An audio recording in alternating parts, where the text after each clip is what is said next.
kepada hamba-hambanya apa yang harus segera terjadi. Dan oleh malaikatnya yang diutusnya, ia telah menyatakannya kepada hambanya Yohanes. Yohanes telah bersaksi tentang firman Allah dan tentang saksi yang diberikan oleh Yesus Kristus, yaitu segala sesuatu yang telah dilihatnya. Anak-anak, Dialah ia yang membacakan dan mereka yang mendengarkan kata-kata nubuat ini, dan yang menuruti apa yang ada tertulis di dalamnya, sebab waktunya sudah dekat.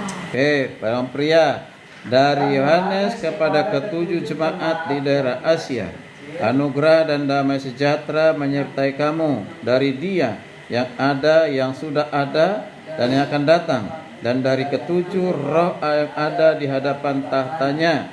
Dan ayat 5 ya. Nah, betul ya? Ya, oke, langsung dengan ayat yang kelima. Dan dari Yesus Kristus, saksi yang setia, yang pertama bangkit dari antara orang mati, dan yang berkuasa atas raja-raja bumi ini, bagi Dia yang mengasihi kita dan telah melepaskan kita dari dosa kita oleh darahnya. Silakan anak muda. Dan yang telah membuat kita menjadi suatu kerajaan, menjadi imam-imam bagi Allah Bapanya, bagi Dialah kemuliaan dan kuasa sampai selama-lamanya. Ya. Lihatlah Ia datang dengan awan-awan, dan setiap mata akan melihat Dia, juga mereka yang telah meninggal Dia, dan semua bangsa sebumi akan meratapi Dia. Bersama-sama kata 8, akulah Alfa dan Omega, semata Tuhan yang ada dan yang sudah ada dan yang akan datang, yang maha kuasa. Oke, puji Tuhan. Tadi kitab Wahyu hari ini adalah kitab terakhir di pasal yang pertama. Kita akan belajar kembali mengenal Yesus Kristus. Mengenal Yesus Kristus yang berkuasa bukan saja di bumi, tapi juga di surga. Bahkan kalau di bumi dia berkuasa atas gerejanya, ya, berkuasa atas apa? Gerejanya. Maka topik sharing kita hari ini, pendalaman Alkitabnya itu adalah mengenal Yesus yang berkuasa atas gerejanya. Karena ada 3 pasal sampai pasal yang ketiga itu kitab Wahyu dibuka dengan berbicara tentang 7 gereja. Ya, 7 gereja itu bukan 7 gereja nanti, itu 7 gereja yang sudah ada di bumi ini melihat penglihatan dari Yohanes. Ya, ketika dia ada dibuang ke Pulau Patmos, di situ dia memiliki visi, melihat penglihatan. Ya, penglihatan itu tentunya bukan mitos, tapi benar-benar itu adalah penglihatan yang sungguh-sungguh terjadi, yang akan terjadi, ya. Jadi kalau kitab Wahyu ini nanti banyak berbicara tentang akhir zaman. Kalau sudah mulai pasal 4 sampai pasal 21, itu sudah akan berbicara tentang apa yang terjadi nanti di akhir zaman. Nah, jadi nanti kita akan selesaikan kitab Wahyu ini sampai selesai, ya. Nah, menarik untuk mempelajari, mendalami kitab Wahyu, ya. Tadi kitab Wahyu itu ditulis oleh siapa tadi? Yohanes. Ya, Yohanes mana? Rasul Yohanes, bukan Yohanes Pembaptis, beda ya. Oke, tadi kita perhatikan dari pembacaan kita hari ini, ya, bersama-sama, ya, ada ya 3 yang menjadi tujuannya. Tujuan yang pertama adalah supaya kita memahami tujuan dan sumber wahyu. Apa tujuannya apa tujuan wahyu ditulis? Lalu dari mana sumber kitab wahyu itu? Ya, apakah itu karangan manusia? Ya, apakah itu mitos? Nah, siapa yang memberikan wahyu kepada Yohanes? Ya, itu nanti kita akan lihat bersama-sama. Lalu yang kedua, mengenal Yesus Kristus sebagai yang berkuasa atas gereja dan juga berkuasa atas akhir zaman.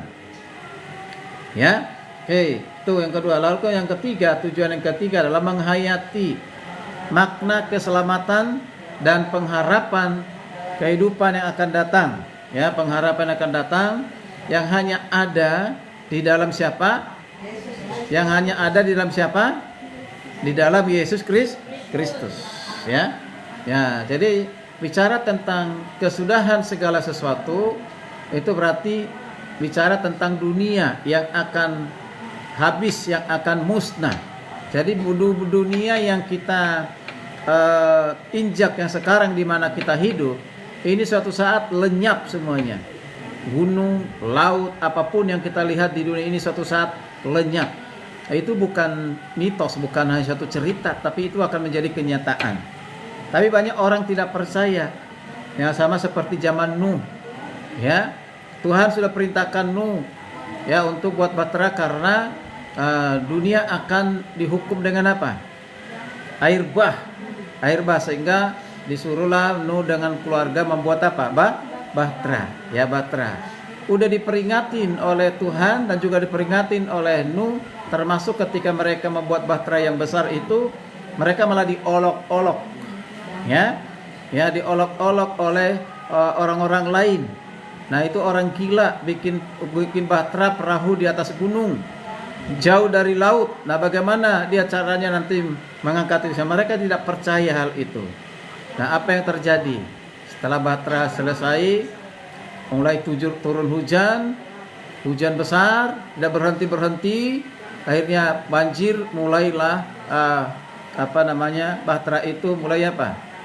Ya, mulai ada di atas air sampai seluruh bumi dikatakan dipenuhi dengan air, musnah semuanya. Itu luar biasa. Tentu yang selamat ada berapa orang? 8. Ada berapa orang? 8 orang. Itu keluarga, anak-anak dan menantu ya dari Nuh.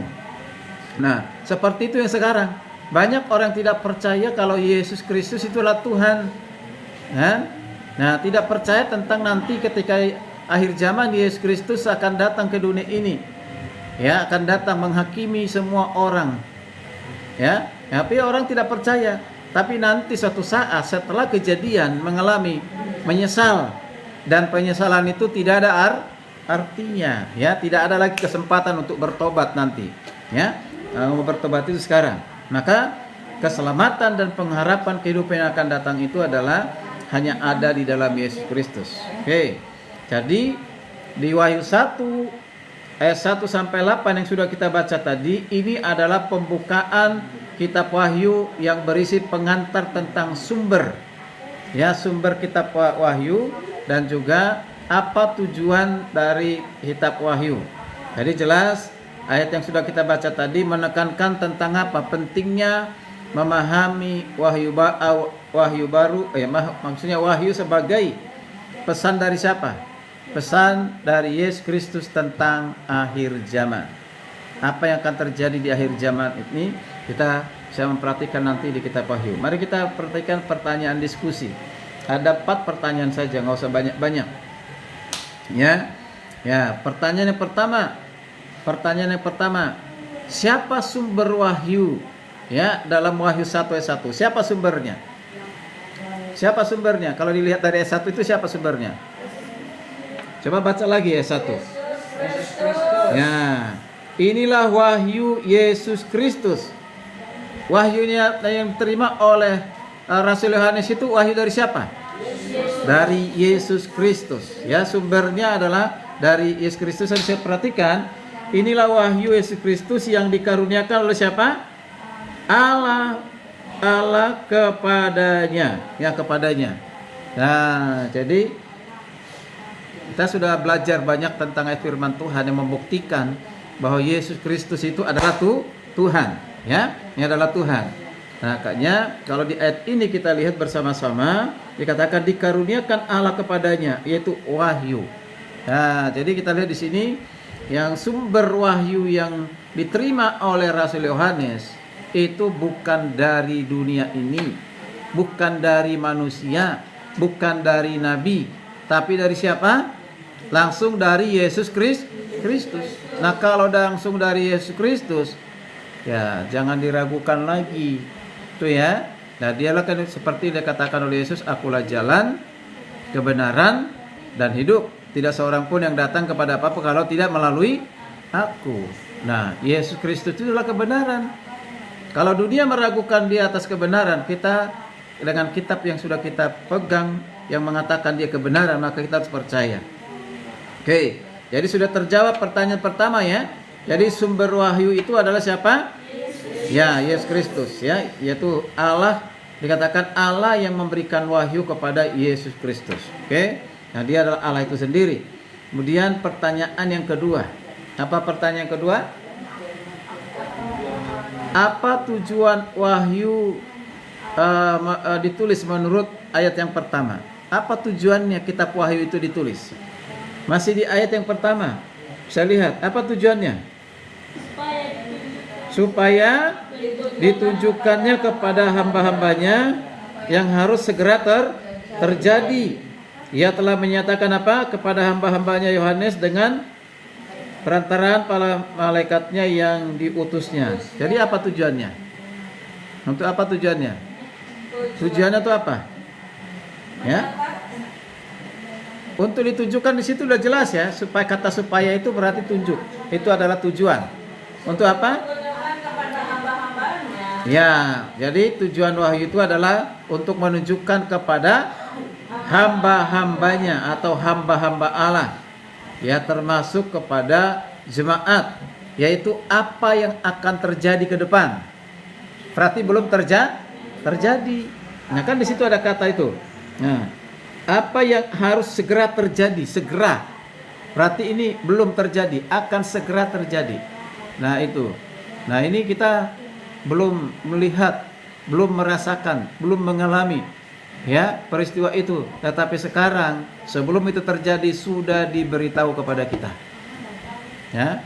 Sekarang persoalannya mau percaya atau tidak. Betul kan? Ya, mau percaya atau tidak. Nah, itu ya. Banyakkan orang di dunia tidak percaya. Maka hari ini kita lihat bersama-sama, yaitu tujuannya. Berarti ada sesuatu yang mau ditunjukkan kepada kita, apa yang akan terjadi ke depan, ya, terjadi ke depan. Ya, pertanyaan yang ketiga.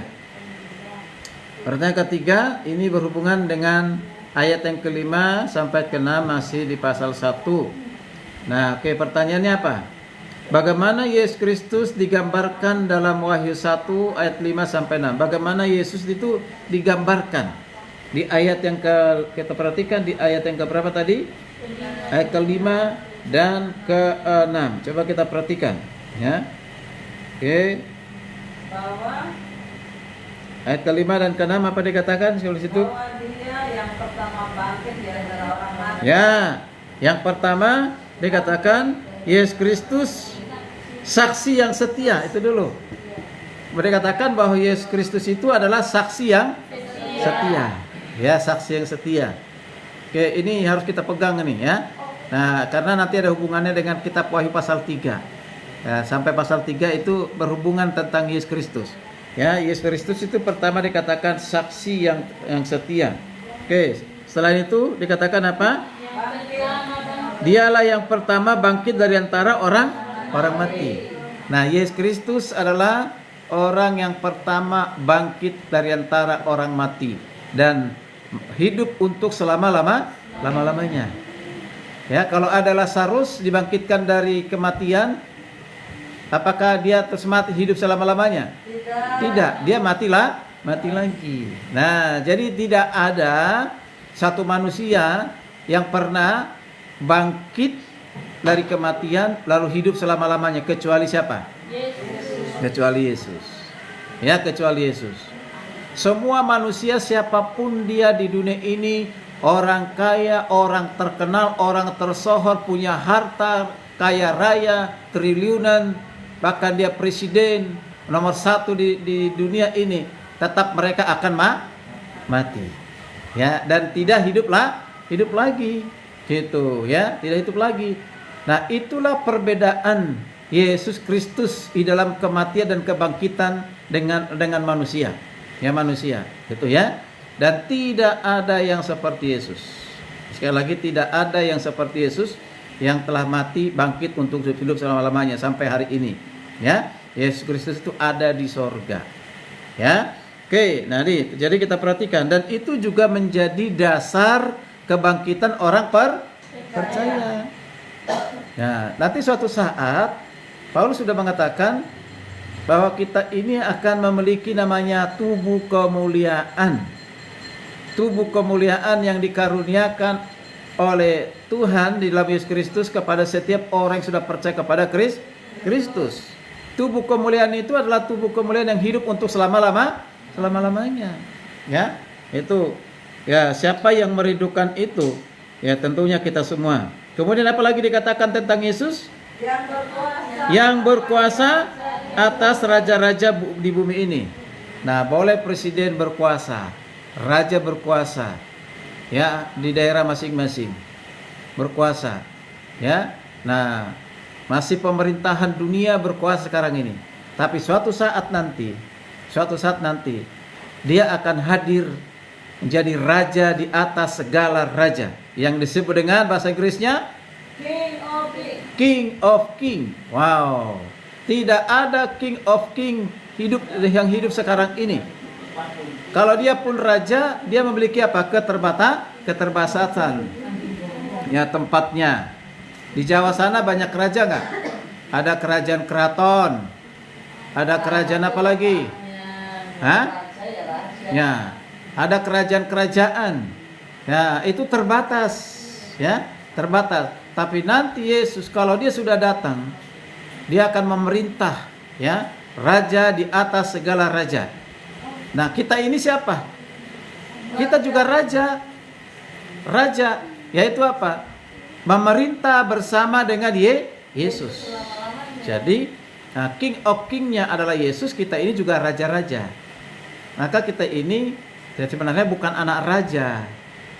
Ya, karena tidak ada konsep Alkitab anak raja. Kita ini adalah raja. Kayaknya lagu itu harus diubah sebenarnya, anak sekolah minggu ini. Tolong diubah itu lagu, dan nggak ada konsep itu. Aku anak raja, engkau anak raja, kita semua anak raja. Kita tidak anak raja, tapi kita adalah raja. Yang benar adalah aku anak Allah, engkau anak Allah, kita semuanya keluarga Allah. Begitu, ya. Udah berapa kali kasih tahu ke guru sekolah minggu, masih aja, ya. Kasih tahu ke anak-anak itu diajarkan, aku anak Allah, engkau anak Allah, lalu kita semua keluarga Allah. Karena tidak ada konsep anak raja dalam Alkitab untuk orang Kristen. Yang adalah raja. Luar biasa. Jadi suatu saat kita akan memerintah bersama dengan Kristus, ya.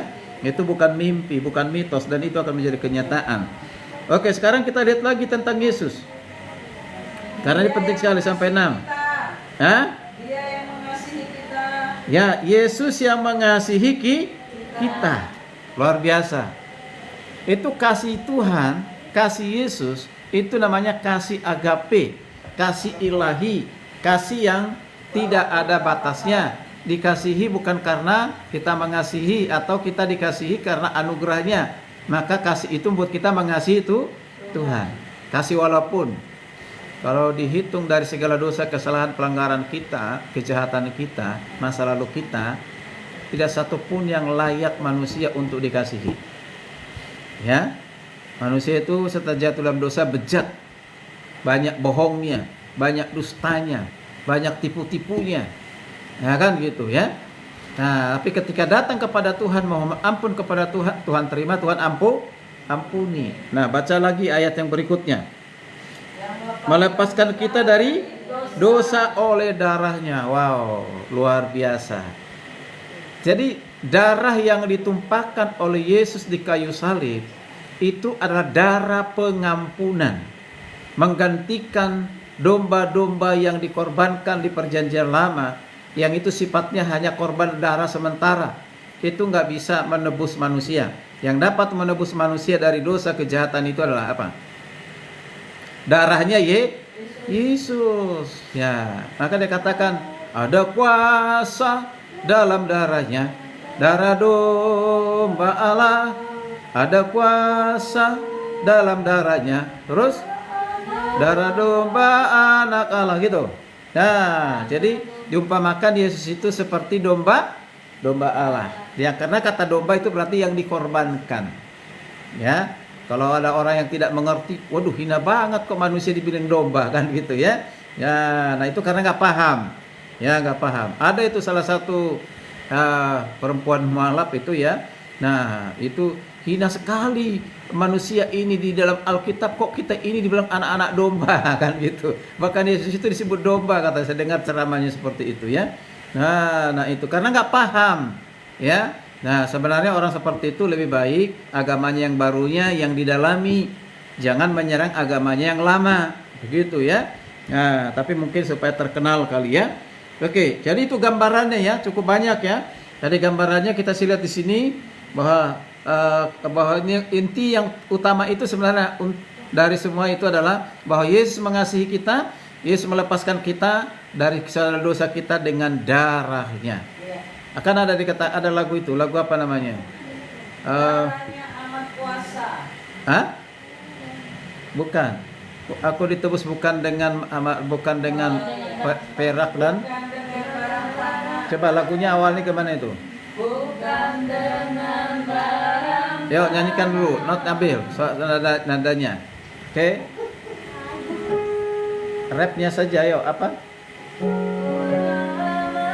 Ya, yuk kita nyanyikan dulu. Ku telah mati. Ayo.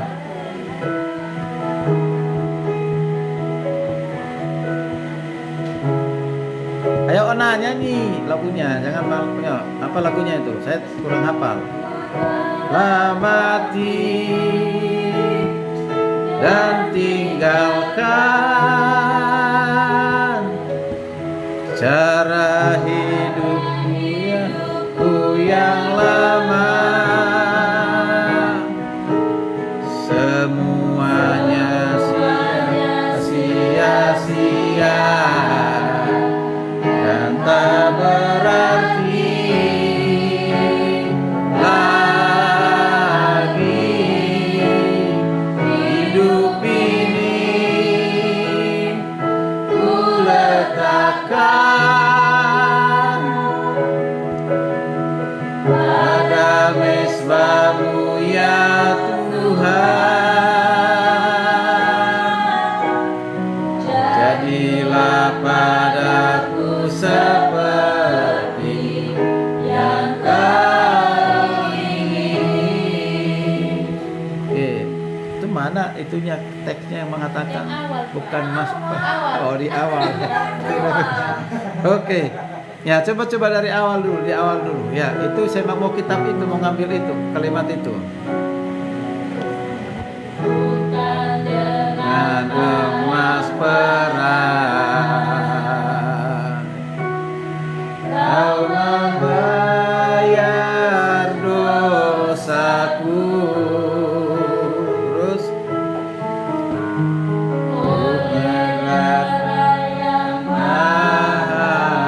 itu dia.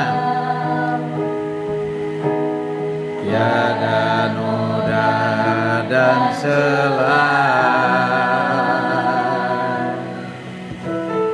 bukan dengan emas perak Kau menebus hidupku. Ya, hidupku udah hidup. Terus oleh segenap kasih dan pengorbananmu, Ku telah mati dan tinggalkan cara hidupku yang lama, semuanya sia-sia dan tak berarti lagi hidup ini. Ku letakkan pada mezbah-Mu ya Tuhan, jadilah padaku seperti yang Kau ingini. Oke, pertanyaan Pertanyaan terakhir itu kita lihat apa makna keselamatan yang kita terima dari Yesus Kristus. Apa maknanya? Kita menerima keselamatan dari Yesus Kristus itu maknanya berarti apa itu dalam kehidupan kita? Ya.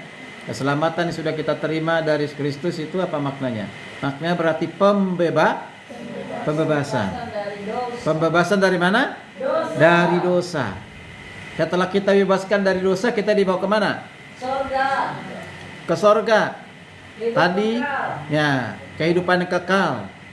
Atau tadi dikatakan Yesus akan datang raja di atas segala raja atau king of king, berarti kita masuk dalam kerajaan kekal. Kan kita sering dengar kata kerajaan Allah, kerajaan sorga. Itu kan belum terjadi.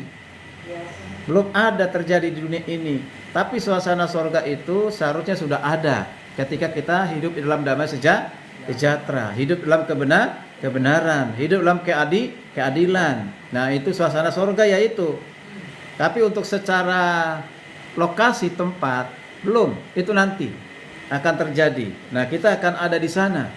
Ya, satu kerajaan di mana yang memerintah bukan lagi presiden, bukan lagi kalau apa namanya perdana menteri, bukan lagi gubernur, bukan lagi bupati, bukan lagi wali kota, tapi yang memerintah hanya satu. Namanya siapa? Yesus Kristus. Wow, itu akan terjadi. Jadi tempat kita bukan di dunia ini, tempat kita hanya sementara mempersiapkan diri untuk memasuki kerajaan Allah itu. Amin. Amin. Ya, makanya dikatakan, coba kita baca di ayat yang dan telah membuat kita menjadi satu kerajaan. Ya, ini belum terjadi, akan terjadi di kemudian hari. Lalu katakan menjadi apa? Imam-imam bagi Allah. Nah, kita ini adalah imam-imam bagi Allah. Apa itu imam? Apa tugasnya imam? Ayo. Apa tugasnya imam? Apa warna? Imam besar, imam agung adalah Yesus Kristus. Tapi kita ini juga imam-imam. Imam-imam Allah. Ya. Apa itu tugas imam? Penghubung antara manusia yang Ya. percaya kepada Allah. Kalau dalam perjanjian lama, imam bertugas di mana? Di bait Allah. Di bait Allah. Untuk apa di sana tugasnya? Ya, melayani umat. Ya, melayani umat. Ya, mendengar umat, membawa umat di dalam doa. Ketika umat memberikan korban melalui para imam. Untuk imam sampaikan kepada siapa tuh? Tuhan. Nah, kalau sekarang kita ini semua imam-imam yang melayani, ya. Ya, begitu ya. Lalu dikatakan lagi di situ apa? Jadi membentukkan kerajaan bagi imam-imam bagi Allah, bagi kita luar biasa. Ayat 7, tolong dibaca ayat ke-7. Ayat 7.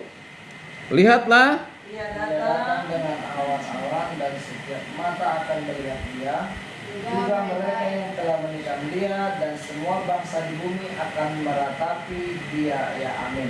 ya, ini nubuatan tentang kedatangan Tuhan Yesus yang akan datang. Dikatakan itu, lihatlah ia datang dengan awan-awan. Ya. Jadi ini belum terjadi. Kalau ini terjadi, wow, luar biasa ya. Nah, setiap mata akan melihat dia. Setiap mata akan melihat Yesus ketika dia datang kembali ke dunia ini. Jadi jangan kita katakan itu hanya terjadi di Israel atau di Bukit Zaitun nanti. Tidak, semua dunia, seluruh dunia akan melihatnya.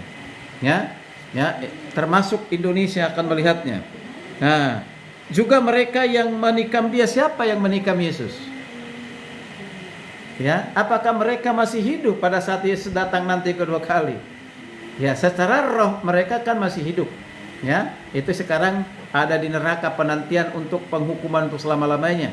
Tapi kalau dalam hal ini keturunannya bangsa Israel yang menikamnya itu, membunuhnya itu, kan gitu. Nah, siapapun yang pernah menikam Yesus dalam arti membuat Yesus menderita juga melihatnya. Sekalipun pada saat itu mereka sudah ada yang sudah bertobat, ada yang tidak bertobat. Nah, disitulah nanti bangsa Israel itu terjadi namanya pertobatan massal. Ya, kalau sekarang belum, mereka masih menolak Yesus sebagai Mesias. Tapi suatu saat ketika Yesus datang, mereka melihat, dan ini yang kami salibkan itu, ini yang kami tikam ini. yang kami tikam. Dia sudah datang. Oh benar dia adalah Mesias. Baru situlah terjadi pertobatan massal. Ya, itu nanti kita bisa lihat itu di kitab-kitab Wahyu di pasal-pasal berikutnya ya. Oke, nah jadi apa yang semua suku di bumi akan meratapi dia. Ya dan amin. Luar biasa ya. Nah, lalu kita lihat pernyataan bahwa Yesus itu adalah Tuhan. Silusi dengan di sini meratapi dia. Ya amin. Atau di sini perhatikan ayat 8. Coba kita baca ayat terakhir. Ya. Akulah Alfa dan Omega. Firman Tuhan Allah yang ada, yang sudah ada dan yang akan datang, yang Maha Kuasa. Siapa yang dimaksudkan itu? Yesus Kristus. Jadi Yesus Kristus itu adalah Alfa dan Omega. Artinya apa? Dia tidak berawal, tidak berakhir. Sebelum segala sesuatu ada, dia sudah ada. Ya. Bahkan dia tidak disebabkan oleh apapun, tapi dia adalah penyebab dari segala sesuatu. Nah, ya.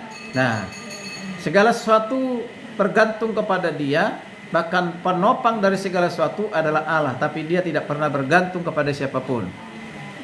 Ya, jelas ya. Di sini kita lihat apa yang dikatakan ini menunjukkan kepada Tuhan. Lalu ada kata yang mengatakan yang datang, yang akan datang, yang sudah ada, yang akan datang. Lalu yang terakhir itu, kata apa itu? Yang Maha Kuasa. Berarti Yesus itu adalah Allah yang Maha Kuasa. Kita mengatakan demikian. Kalau masih tidak percaya Yesus itu Allah yang Maha Kuasa, keterlaluan. Bagi mereka yang belum paham, yang dimakluminya, itu luar biasa. Oke, sekarang kita masuk dalam penerapan. Ada dua penerapannya. Penerapan yang pertama, ya, dengan memahami kitab Wahyu sebagai pesan dari Yesus Kristus tentang akhir zaman, dapat membantu hidup kita untuk memiliki pengharapan dan kesetiaan. Jadi di antara kita di sini, ya, tetaplah hidup dalam pengharapan akan kedatangan Kristus yang kedua kali. Dalam menanti itu, ya, kita tak tahu kapan ini semua datang. Jangan sampai ada meninggalkan imannya. Jangan sampai ada karena harta, karena uang, karena wanita, karena apapun akhirnya kita menjual Yesus atau tinggalkan Yesus. Jangan. Nanti menyesal seperti zamannya Nuh. Dan tidak ada artinya lagi kalau sudah menyesal. Ya udah, kematian yang kekal sudah yang diterima. Di dunia ini kan hanya 3 kematian. Ada 3 kematian di dunia ini. Kematian pertama apa dalam diajarkan Alkitab? Kematian rohani. Apa itu kematian rohani? Tidak memiliki hubungan persekutuan dengan Tuhan. Itu namanya mati rohani.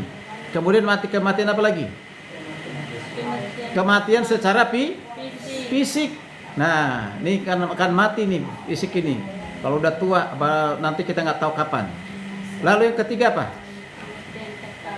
Kematian yang kekal. Kematian kekal. Tidak ada yang lain. Jadi kematian rohani, kematian fisik, kematian kekal. Jangan sampai kita masuk dalam ketiga ini. Kematian yang kekal. Boleh kita awalnya mati secara rohani, tapi kita dihidupkan lagi ketika kita percaya kepada Kristus, namanya lahir baru. Nah, nanti suatu saat kita akan mati secara fisik. Itu awal dari pintu dari masuk. Ya, masuk apa? Kepada kehidupan yang baru. Ingat dulu itu waktu Prof mengajar, lalu ada si Muru kelasnya, dia bilang, tanya sama si Muru, siap untuk masuk surga katanya. Enggak, aku nggak boleh mau mati katanya. Nah itu. Masih ingat ya? Ya itu. Dari lucu itu waktu Prof nanya, udah siap belum masuk surga? Enggak, aku belum mau mati katanya. Ya, tapi sekarang udah paham, ya, udah banyak mengerti. Kemudian yang kedua, mengenal Yesus Kristus sebagai yang berkuasa atas gereja dan memberikan kita kekuatan dan penghiburan dalam menghadapi apa? Tantangan. Di dunia ini tidak akan pernah berhenti namanya tantangan, ujian, cobaan. Itu tidak pernah berhenti. Tapi dengan mengingat Yesus berkuasa atas kita gerejanya. Gereja itu maksudnya di sini bukan pengertian gereja secara fisik ya. Kita ini gereja ini, kita ini gereja. Orang-orang yang sudah ditebus ya dari kegelapan dibawa kepada terang yang ajaib dengan pengorbanan dengan darah Yesus ya. Nah, itu kekuatan kita, itu penghiburan kita. Jadi sekali lagi saya mau menyampaikan lewat firman Tuhan hari ini, jangan kita terlena dengan keadaan dunia sehingga kita meninggalkan hal yang terpenting dalam kehidupan kita, yaitu pengharapan akan kedatangan Kristus yang kedua kali. Sebagai kesimpulan, jadi Wahyu 1 ayat 1 sampai 8 sudah kita baca tadi, ini menekankan pentingnya memahami Wahyu sebagai pesan dari Yesus Kristus tentang akhir zaman. Nanti kita akan lihat tentang akhir zaman. Ya, mengerikan kalau kita sampai ikut mengalaminya ya. Lalu yang berikutnya adalah menekankan makna keselamatan, itu pengharapan kita yang kita terima dari Yesus Kristus. Sebagai penutup, ya, kiranya apa yang kita pahami hari ini dan kita pahami pasal 1 sampai 8 memberikan kita pemahaman yang lebih baik lagi tentang Wahyu dan juga makna keselamatan. Sekarang masuk ke kitab ayat hafalan. Ayat hafalan ayat yang ke-8. Ayat 8. Ya. Ayo, dikasih waktu.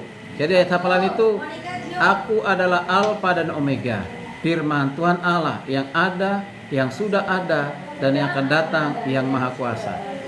Ayo. Sudah apa? Tadi berarti mendengarkan firman langsung ke hafalan ya.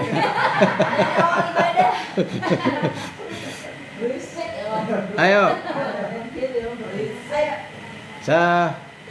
Gio, yang kencang sini, berdiri sini.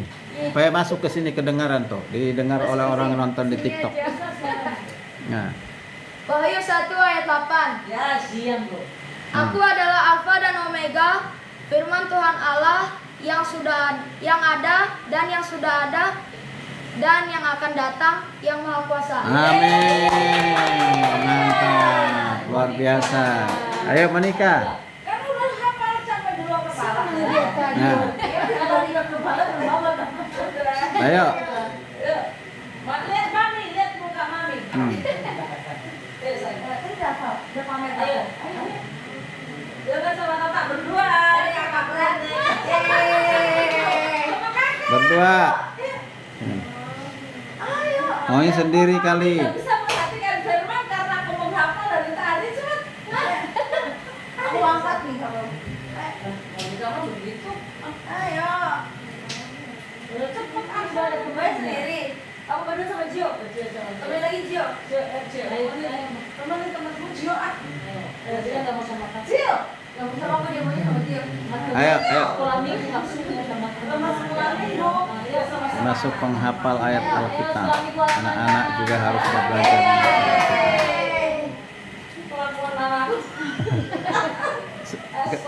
Dari situ aja nggak apa-apa, dari situ nggak usah. Ayo. Dari situ.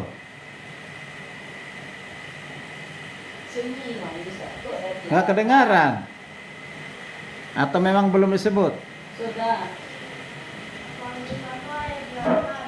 Aku adalah Alfa dan Omega, firman Tuhan Allah yang ada dan yang sudah ada dan yang akan datang, yang Maha Kuasa. Nah. Ayo. Tata. Wahyu 1 ayat 8. Aku adalah Alfa dan Omega, firman Tuhan Allah yang ada dan yang sudah ada dan yang akan datang, yang Maha Kuasa. Mantap. Ya, Ona. Ayo. Makanya Wahyu 1 ayat 8. Yang kenceng. Wahyu 1 ayat 8. Aku adalah Alfa dan Omega, firman Tuhan Allah yang ada dan yang sudah ada dan yang akan datang, yang Maha Kuasa. Ya, oke. Mordini kula. Wahyu 1 ayat 8. Aku adalah Aku adalah Alfa dan Omega. Aku adalah Alfa dan Omega, firman Tuhan Allah yang ada dan yang sudah ada dan yang akan datang, yang Maha Kuasa. Ya. Daniel. Wahyu 1 ayat 8. Aku adalah Alfa dan Omega, firman Tuhan Allah yang ada dan yang sudah ada dan yang akan datang, yang Maha Kuasa. Ya. Oke. Ini ayat ini salah satu ayat yang harus kita pahami, kita mengerti, bukan hanya hafal, yang membuktikan bahwa Yesus itu adalah Allah yang kekal, ya. Dia memiliki sifat yang kekal. Sebelum segala sesuatu ada, dia sudah ada. Ada hari ini, esok, dan untuk selama-lamanya. Oke? Puji Tuhan, kiranya renungan firman Tuhan hari ini memberkati kita, menguatkan iman kita supaya kita tetap setia mengiring Tuhan, ya. Oke, baik. Demikian juga yang ada di TikTok. Ya, firman Tuhan hari ini kita Wahyu pasal 1 ayat 1 sampai 8 telah memberkati kita semuanya, ya.